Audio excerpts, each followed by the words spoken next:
Hi everyone, welcome to another episode of Under Ytan, program where we together with Veckans Affärer explore the new business life together with entrepreneurs and thinkers around the world. We have now made it to Almedalen, Visby, Gotland, and I'm standing here together with Gunhild Stordalen. Welcome. Thank you. Nice to have you here. Thanks for having me. We really appreciate your work. Personally, but many people here in Sweden actually. You're from Norway and have done a lot of important work over the years. Why don't we just start by letting us know how it all got started? Where did you find this passion to drive a lot of the work that you're doing today? Well, first to settle the eat idea, because some of today's major global challenges, such as the emerging public health crisis with existing hunger and an explosion in obesity and chronic diseases, taken together with the environmental challenges we are facing, climate change, loss of biodiversity, fresh water scarcity, all these challenges are so related to what we eat and how that food is produced.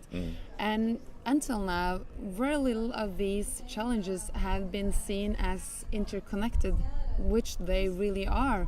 And EAT is an attempt to address holistically food health and sustainability across the different sectors involved in the food value chain, so academia, business, government or politicians, and of course civil society. There's a lot of big questions you're addressing, and you're saying they are of course very interrelated. What sort of idea? How have you come to this realization, and how have your work try to include all these big questions? You mentioned the EAT Foundation, which of course is the big thing you're doing now. How have you been able to embrace all these big questions? Well, taking one step back, I'm a medical doctor by education, but my passion has been on the environmental side, and for the last decade I've been working with climate change and mitigation strategies, in particular through different NGOs. I've been on the board of European Climate Foundation, working with the Norwegian Zero Emission Resource Organization, and coming from the health society and looking into climate change, it has been very natural for me to see climate change, as many others as well have started to do, but frame climate change as a health issue, which it is. And the exciting thing, which I've been paying a lot of interest to, is all the different win-win and synergies between mitigation strategies and public health prevention measures. So if you look into where climate change and mitigation of climate change and public health,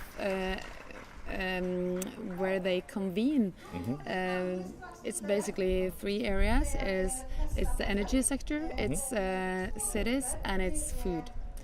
And it takes a lot of investment, it takes a lot of political will, it takes time to transform the transport system, and it takes time to transfer to a renewable energy system, and lots of achievements are being made, lots of progress are being seen. But in the food sector, little has been done, and a lot. There are breakthroughs and progress as well, but a lot of the focus has been on the production side. Sustainable food production and climate smart agriculture is buzzwords coming up all the time, but little effort has been paid to looking into how can we change eating habits all over the world. And with the expected trends in population growth and changing dietary preferences coming from economic development, which is good, of course, but you call it a nutrition transition, where low and middle income countries start to adapt more the Western eating pattern. Lots of meats, animal protein sources, and energy demanding food stuff, which comes to a very high environmental cost, and that's dramatic. And according to the UN, meat production will have to double by 2050 to meet the growing demand. And if you look into livestock production, it causes approximately 15% of the global greenhouse gas emissions. And letting that double will, of course, be dramatic. And the expected increase in greenhouse gas emissions from food production globally is expected to fill up the allowed emissions to stay within the 2-degree target alone. So without addressing how we produce food and what we eat, we won't succeed on the climate targets. And then you have, of course, the public health and the global health dimensions as well. Sure. So we have to identify diets and production systems that are both healthy or minimum risks diet for disease, and at the same time are environmental sustainable. And we don't know today exactly how that looks. No, of course, it's a complex issue, but that's why Almedalen is good, and your your foundation and a lot of the meetings, gatherings, summits you have, because we need to co-create, we need to explore, collaborate on these questions, don't we? Exactly, and the EAT initiative sees business as a main driver for change, and there's so much potential here. I think the business sector is the best to see new opportunities where others only see challenges. And the idea with the EAT platform, it is a platform, and it's also a consortium. Is really to bring together the leading experts from the different fields in academia, from the health sector, from climate to environmental sciences, economics, bring all these science people together and let them interact with business executives and policymakers and of course civil society leaders, because when business people are being presented with the latest risks and the forecast for the next couple of decades, they are the best to respond and come up with new solutions and innovations.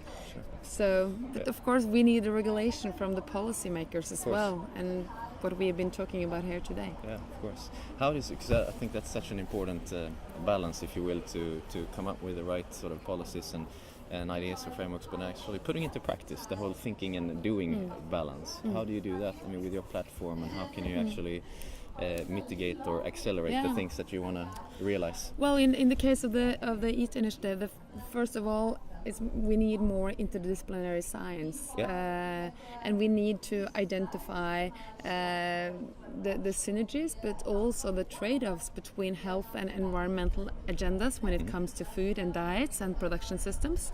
So lots of research are currently undergoing.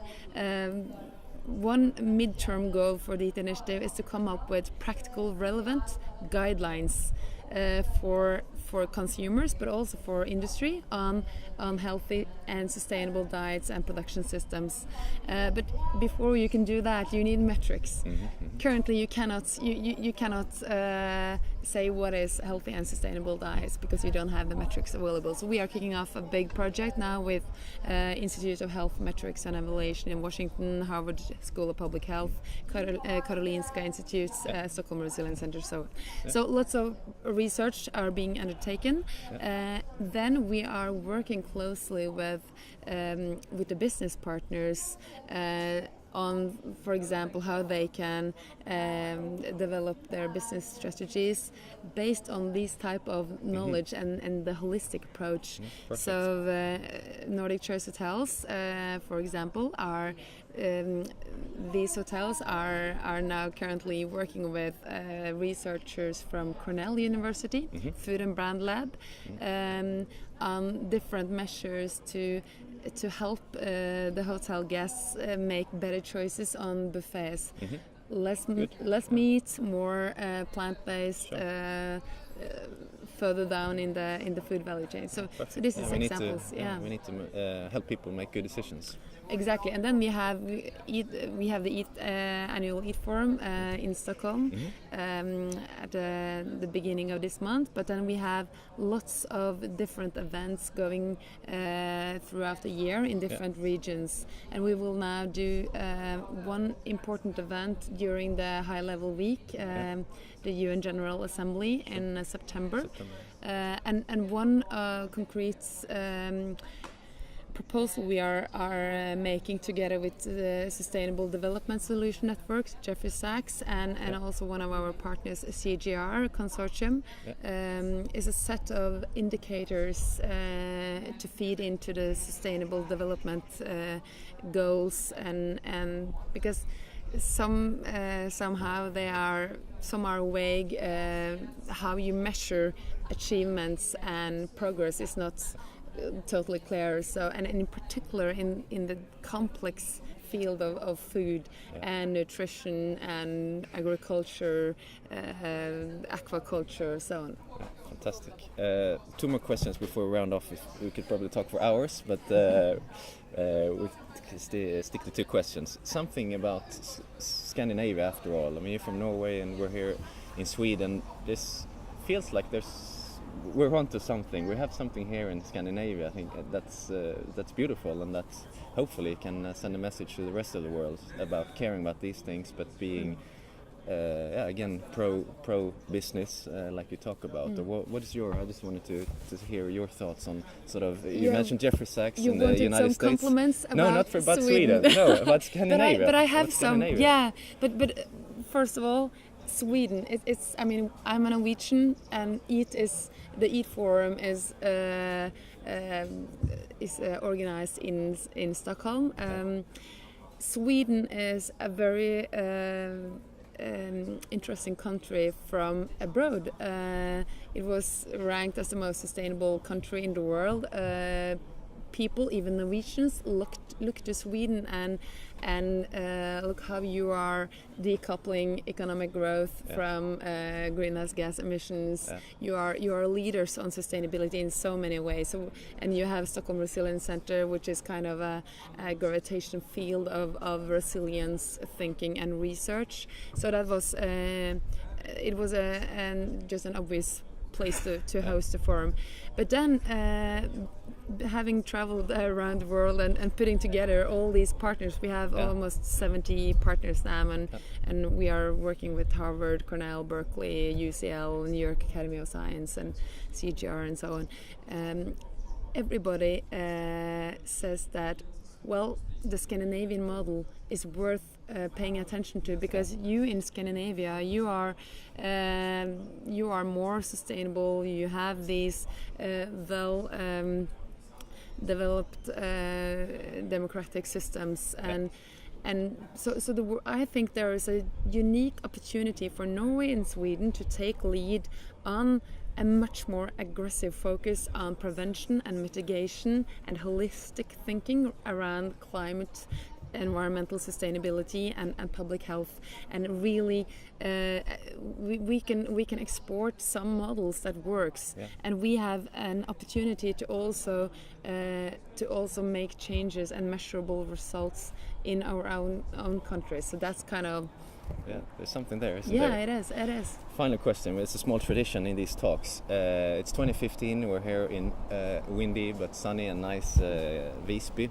If we're here in 10 years from now, 2025, what sort of world are you dreaming about? Where do you think we are in 10 years? You know, we don't have a choice.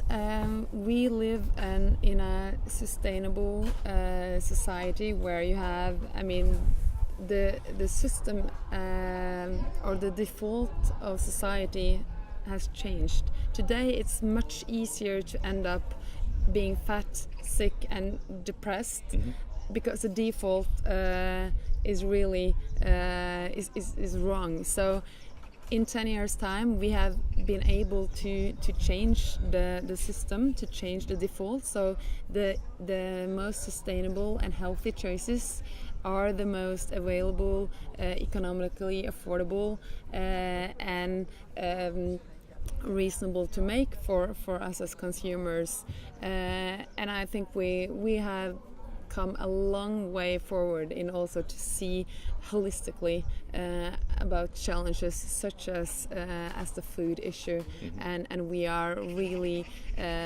looking into all the synergies, and we are able to exploiting them as well. Sounds good. Look forward to exploring that future with you. Sounds good, yeah.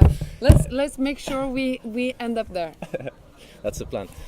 Thank you everybody for tuning in as always. Stay tuned, we will meet a lot more inspiring people who want to seriously marry purpose with profit. So bye for now. Thank you.